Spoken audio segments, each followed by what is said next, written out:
ప్రజల సమస్యలకు పరిష్కార వేదికగా పబ్లిక్ గ్రీవెన్స్ రెడ్రెసల్ కార్యక్రమం. ప్రజా ఫిర్యాదుల పరిష్కారంలో అలసత్వం చేయకండి. సోమవారం జరిగిన ప్రజా ఫిర్యాదుల పరిష్కార కార్యక్రమంలో 31 ఫిర్యాదులు స్వీకరించిన జిల్లా ఎస్పీ మణికంఠ చందోల్.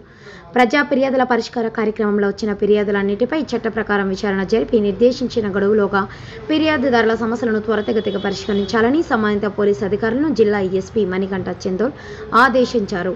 ప్రజలు తమ సమస్యలపై న్యాయం పొందేలా నిబద్ధతతో పనిచేయాలని సూచించారు. జిల్లా నలుమూలల నుంచి వచ్చిన ప్రజలు నేరుగా ఎస్పీ గారిని, additional SP operations SP Rajashekar Raju మరియు వారు చిత్తూరు డీఎస్పీ సాయినాథ్ కలిసి తమ సమస్యలను విన్నవించుకున్నారు. ప్రతి ఫిర్యాదులను సమగ్రంగా పరిశీలించి త్వరితగతిన విచారణ జరిపి బాధితులకు న్యాయం చేయడమే మా లక్ష్యం అని ఎస్పీ గారు అన్నారు. ఈ ఫిర్యాదులపై తక్షణ చర్యలు తీసుకుని ప్రజలకు న్యాయం పొందేలా చూడాలని సంబంధిత పోలీసు అధికారులను ఆదేశించారు.